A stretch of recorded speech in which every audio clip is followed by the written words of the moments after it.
Bismillahirrahmanirrahim. Alhamdulillah Rabbil alamin. Wassalatu wassalamu ala asyrafil mursalin Sayyidina Maulana Muhammadin wa ala alihi wa sahbihi asmin amma ba'du. Nabi kalau ngendikan diulang 2 kali, kullu nasabin wa sababin munqati'un yaumal qiyamah illa nasabi wa sababi. Jadi ada orang yang hubungannya dengan Nabi itu gen, kayak para habaib, para alun Nabi. Ada yang hubungannya itu sabab. Kalau sabab ini butuh prestasi. Kayak Salman Al-Farisi bisa diakui Nabi sebagai keluarga karena prestasinya punya ide khondaq. Setelah punya ide itu Nabi ngendikan Salman minna ahlal bait. Kita harus syukur sama Allah karena kita sebagai umat Rasulullah SAW semuanya punya jalur ke Nabi. Nah ini yang dimaksud rahmatan lil alamin. Jadi sisinya Nabi ini sudah membawa berkah pada semua. Ketika Nabi bikin ajaran juga gitu. Yang kaya ya senang dengan ajarannya, yang miskin yang kaya ditarhib baru kayak sedekah. Wes wenang sing sugih ana baru kayak sedekah. Sing melarat gak kalah keren, nyelip swarga kacek 500 tahun. Tapi alhamdulillah sing melarat gak gelem dikomongi ngono. Tapi nek sampean kan gak ono hisabe. Ondal wis gak mentolo malaikat. Wangkang wis ontel gasap ya riyen kangkang mriki ono. Wis onel ijek apa? Gasap. Jadi ketika malaikat ngisap, iki ondale sapa? Gasap. Yang dihisap itu pemiliknya apa yang gasap? Pemiliknya. Jadi terus gasap atau dihisap itu. Pun kalau terusakan satu hadis lagi habis ini mungkin mahalul qiyam. Haddatsani Bishr bin Hakam, haddatsana Abdul Aziz bin Muhammad, haddatsana Yazid wa ibnul Hatan Muhammad bin Ibrahim Abi Salaman Abi Hurairah annahu sami'a Rasulullah sallallahu alaihi wasallam yaqul ma adzina wa li shay'in ma adzina li nabiyyin hasanis sauti yataghanna bil Qur'an. Itu oleh nafsiri ya jaharubi. Jadi kesunatannya orang baca Quran itu jahar. Tapi jahar itu tidak harus memekakkan orang lain, penting itu jahar.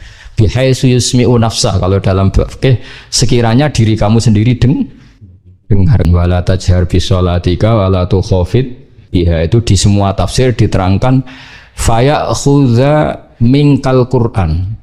Sebagai riwayat disebut ya khuduna minkal Qur'ana. Ya Muhammad, ketika kamu baca Quran jahar, setidaknya orang lain bisa mengambil Quran dari kamu. Makanya ngendikan Abdullah bin Mas'ud akhadtu sab'ina suratan min fi Rasulillah, karena Nabi bacanya jahar sehingga orang lain bisa mengambil. La yazalul mar'u fi fushatin min dini malam yusib daman haroman. Seseorang itu boleh serilek-rileknya dalam beragama asal dia tidak punya masa lalu mengalirkan darah yang terhormat. Gamane cara Jawa ora tau mateni wong, ora tau mateni wong mukmin utawa ora oleh mateni wong sing muahad atau mustaman. Ya ada aturannya lah. Jadi kalau sampean urip ora tau mateni wong iku wis cara beragama iku rilek karena fifus satin minti.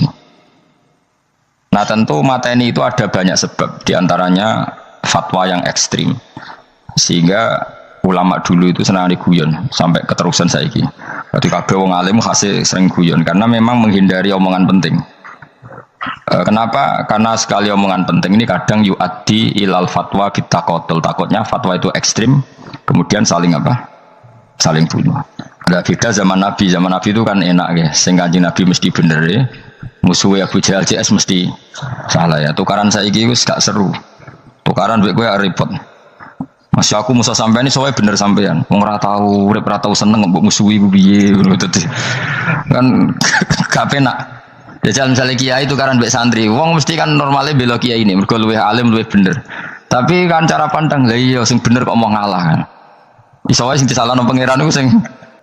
Terus kalau masalah ibadah itu Allah ngambilnya sholat. Awwalu ma yuhasabu bil mar'u napa? As-sholat. Pertama yang dihisab itu sholat. Jika sholatnya lolos, maka hisab yang lainnya napa? Ringan. Ya mpun ngoten. Terus ada hisab-hisab yang iku lho waca, mungkin sampean sampeyan iso ngantisipasi hisab. Nah, jadi la tazulu qadama Adam atau qadama ibni Adam yaumal qiyamah hatta yus'ala an arba'in. Pertama ditanyakan dari sifat mudanya, dihabiskan untuk apa, umurnya untuk apa, hartanya dari mana, setelah mendapat untuk apa. Berduaan ilmihi madza amila bihi, terakhir setelah mendapat ilmu itu apa yang dia perbuat.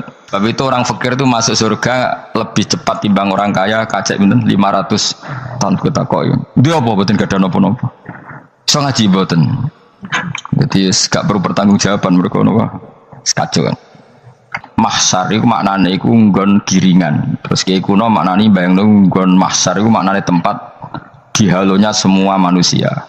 Terus mauqif itu tempat diberhentikan, apa tempat diberhentikan. Terus di situ Anda innahu mas'ulun, mereka semuanya ditanya, dihisab. Dirungono ya, semuanya dihisab. Terus ngendikane Kanjeng Nabi, hasibu anfusakum qabla an tuhasabu. Menghisablah diri kamu sekarang sebelum kalian semua dihisab. Sehingga potensi kita ini umat Islam utamanya yang tahu ngaji-ngaji ini, sampean semua dihisab ini kemungkinannya kecil.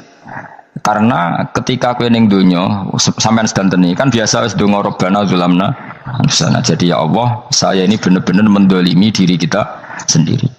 Karena tujuannya hisab itu taubah. Taubah itu mempermalukan mereka di depan umum. Sementara kamu di dunia sudah sering ngaku orang buruk. Saya ini wis ropo ngakeh maksudnya ini kan.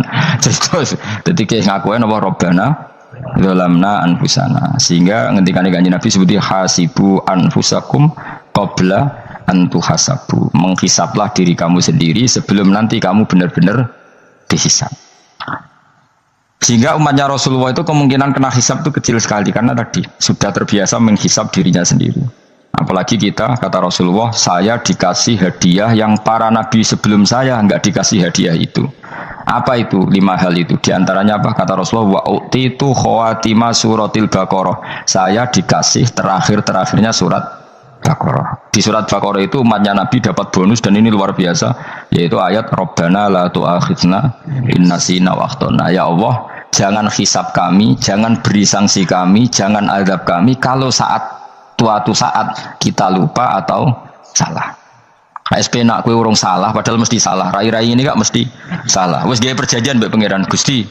Dalam perjanjian dong, ya apa? Setiap saat saya salah langsung sepuro. Mohon buatan usah istighfar malah, mohon ini, mohon ini. Deal, soalnya deal ini. Nah itu ngendikan Kanjeng Nabi senyum-senyum senengnya karuan.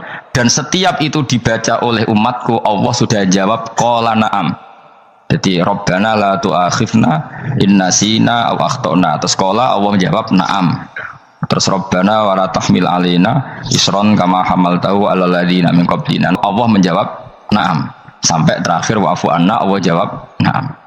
Kemudian para kiai itu punya kiat supaya umatnya itu hafal itu. Terus jadi bahan tahlil itu masalah ya. Faminhum ya faminhum. Sing tahlil ya ora paham, sing kritik ya ora paham. Alhamdulillah itu mesti podo-podo ra kena hisab. Mergo podo-podo ora napa? Paham. Jadi ora ono barokah kaya goblok wis barokah tenan. Mergo sing lakoni ya ora paham, sing kritik ora paham. Jadi kalimat yang di akhir surat Baqarah itu adalah termasuk hadiahnya Rasulullah yang tidak diberikan pada Nabi sebelumnya. Ini apa ini? Utitu khawatima suratil Baqarah. Saya dikasih akhir surat Baqarah. Gini ku setiap doanya umat Nabi Allah jawab apa? Naam. Jadi ya Allah, la tu'akhidna, jangan kasih sanksi kita innasina au akhtona. Allah jawab naam. Itu satu. Terus kedua, umatnya Nabi itu kalau dosa itu tidak perlu prosedurnya harus istighfar. Banyak amalan yang menjadikan diampuni. Misalnya kafaratul majlis itu lafadznya agak istighfar. Subhanakallahumma bihamdik misalnya. Dan banyak imatatul adza anitorik. Misalnya Nabi pernah cerita ada seseorang yang nakal, kemudian gara-gara menyingkirkan duri di jalan yang ganggu orang lewat, kemudian Allah memaafkan. Ada yang dimaafkan karena ngombeni anjing, macam-macam lah. Kemudian ngombeni santri, macam-macam. Sehingga potensi kita dimaafkan itu tinggi sekali karena ada sekian amal yang itu menjadi sebab ridhanya Allah Ta'ala. Malah kalau dalam dunia wali itu ada seorang wali mau ngarang kitab, kemudian tintanya itu diminum lalat, dia membiarkan tinta itu sampai lalatnya sampai kenyang, kemudian gara-gara itu dimaafkan oleh Allah Subhanahu wa Ta'ala. Banyak sekali. Sehingga potensi kita dimaafkan tinggi. Terus turu jadi orang rasani wong enggak macam-macam lah. Iku ya insyaallah di sepuro pengiran. Dadi ana wali mergo kakean apa? Turu ditakoki, "Kenapa kok turu wong wali? Mboten siap roh donya, Gusti." "Kenapa?" "Donya wis rusak tok, patok mboten roh, Gusti." Lah iku ya mari swarga napa? Ya swargane wong turu ya kira-kira tok. Tapi jadi umat Nabi itu luar biasa. Makanya saya yang heran nih kalau ada orang alim bikin gerakan terlalu tenanan itu keliru, biasa mawon. Turu ku ya ibadah, wae agar gak zina, gak maling, wae agar gak nglakoni dosa gedhe ini sanggep ae napa? Ibadah. Karena tadi Rabbana la tu'akhidna in nasina wa akhtana. Terus Allah jawab nah. Sehingga kiai-kiai itu takut orang itu lupa, terus dimodifikasi sedemikian rupa jadi wiridan. Tapi alhamdulillah kok banyak yang kritik. Jadi biar seimbang semua itu resiko. Zaman Nabi Sugeng ana ibadah sunat dilakoni terus, Nabi yo duka, kuwatire dianggap wajib. Tapi nek ora dilakoni blas Nabi yo duka, wong sunat ora tau dilakoni. Jadi sudah alhamdulillah sekarang ana sing kritik, ana sing setuju biar seimbang no. Wong padha ora paham wae napa? Padha paham. Padahal makna ayat itu luar biasa. Rabbana la tu'akhidna in nasina wa akhtana. Terus kedua, Rabbana wala tahmil alaina isran kama hamaltahu alal ladina min qablina. Ya Allah, jangan beri beban kami sebagaimana engkau memberi beban kepada orang sebelum kami. Kalau terang nomale masalah hisab ya. Hasibu anfusakum qabla an tuhasabu. Kamu menghisaplah diri kamu sebelum kamu dihisab. Misalnya saya sebagai ulama, tentu hisab terberat saya itu kitmanul ilmi, menyembunyikan apa? Ilmu. Karena ilmu kalau disembunyikan itu bahaya sekali. Bayangkan di alam fisik. Misalnya ada orang berkebutuhan pada kemaksiatan, terus di situ ditulis bar karaoke misalnya. Orang bisa ke sana karena ada tulisannya, ada WA-nya, ada alamatnya. Kemudian ketika Anda bisa Fathul Qorib, tidak ada tulisannya. Harusnya Anda juga nulis ahli Fathul Qorib, ahli Fathul Mu'in. Barokahnya tulisan itu kan orang bisa tahu. Makanya kenapa banyak orang sufi yang sudah menyembunyikan diri, wanaknya nakal-nakal, karena dia disalahkan Allah, karena menyembunyikan ilmu. Saya itu orang yang senang tertutup, kecuali masalah ilmu. Saya mau mengajar terbuka seperti ini. Karena tadi, awal dari dikenalinya kemakrufan adalah dimaklumatkan. Awal dari dikenalinya keburukan juga karena dimaklumatkan. Betapa celakanya kalau kemungkaran dimaklumatkan, sementara kebenaran tidak dimaklumatkan. Ya, kamu menjadi tahu karena apa coba? Tulisan kan. Tapi kenapa kebaikan tidak seperti itu? Harusnya sampean itu tulis saja. Misalnya sampean enggak alim saja, maklar orang alim. Siap menyalurkan ke tempat-tempat orang alim. Coba TKI tenaga kerja itu. Mereka tahu Korea, Hongkong karena tulisan penyalur tenaga kerja. Tulis saja rumah kamu penyalur ke orang alim. Nanti antar kebeduan. Kalau ada orang tanya, maksudnya gimana? Kalau butuh orang alim, tak antarkan. Ya saya ulang lagi. Pertama Nabi jadi Nabi, syaratnya apa? Memaklumatkan. Sehingga pertama beliau jadi Nabi, naik gunung Sofa, kemudian ya maksara Quraisyin, halummu ilayya, wahai orang Quraisy kesini. Terus Nabi mulai manggil satu-satu, ya Bani Abdi Amanaf kesini, ya Bani Fihr kesini. Terus saya ini adalah An-Nadhirul Mubin. Saya sekarang diangkat jadi Nabi.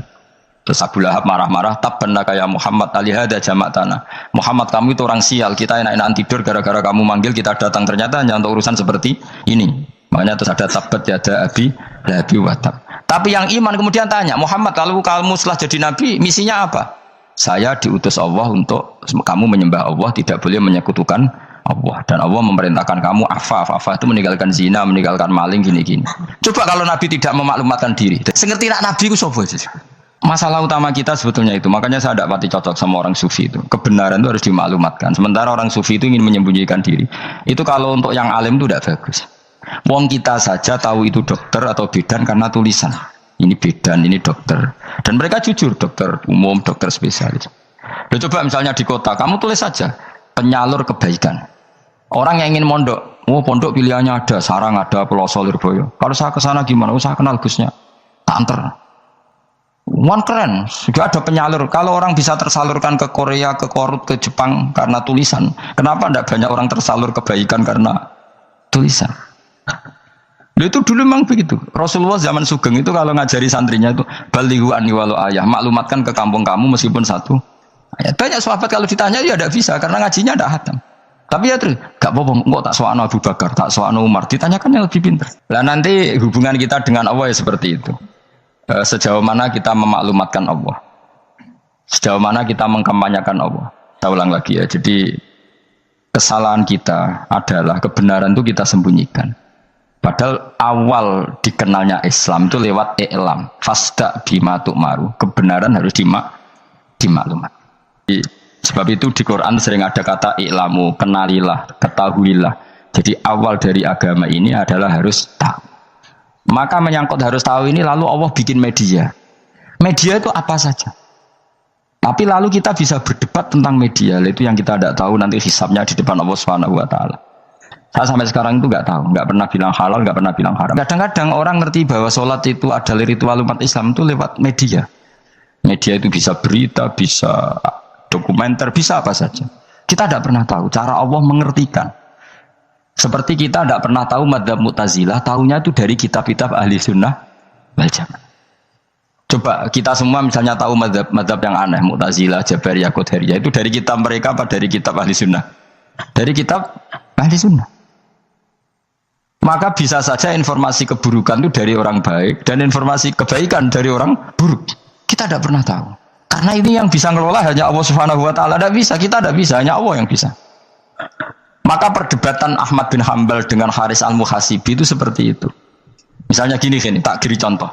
Haris al-Muhasibi itu orang alim alamah. Dia ahli sunnah mandat, pokoknya ahli sunnah sekali.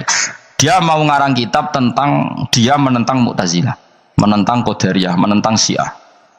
Terus setelah mau ngarang kitab, ditanya sama Imam Ahmad, ya Haris, kalau kamu ngeritik Mu'tazilah, awalnya gimana caranya kalau ngarang kitab? Ya saya cerita pendapat mereka dulu, lalu saya saya tentang. Imam Ahmad guyu-guyu. Bukankah setelah kamu cerita madzhab mereka plus argumentasi mereka, jangan-jangan pembacanya sudah tertarik. Pas kamu nentang, kamu sudah dianggap gawe-gawe. Karena kadung tertarik. Pendapat Mu'tazilah itu ada yang menarik. Misalnya gini, menurut Mu'tazilah, seseorang masuk neraka ya karena amalnya, masuk surga ya karena amalnya. Apa artinya kalau masuk surga karena fadli Allah? Lalu gunanya amal apa? Mungkin pembaca kan, wah ini proporsional ini. Gak ada ahli sunnah, jadi bu swarga mergo fadli pangeran, kok enak. Lalu gunanya amal apa? Padahal dia tahu pendapat Mu'tazilah itu dari kitab itu, kitabnya orang ahli sunnah. Gak pernah tahu kita. Problemnya kata Imam Ahmad itu, ketika kamu menceritakan pendapat Mu'tazilah, bisa-bisa orang itu kadung tertarik. Ketika mulai kamu tentang, orang itu gak tertarik sama penentangan kamu.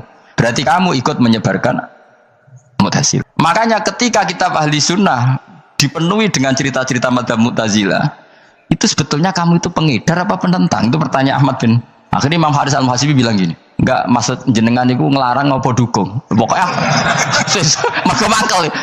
Dari Imam Haris, aku pokoknya ngomong ngono ae pokoknya. Terus akhirnya Imam Yus nangoten kita arah jenengan mboten sedo ngarang.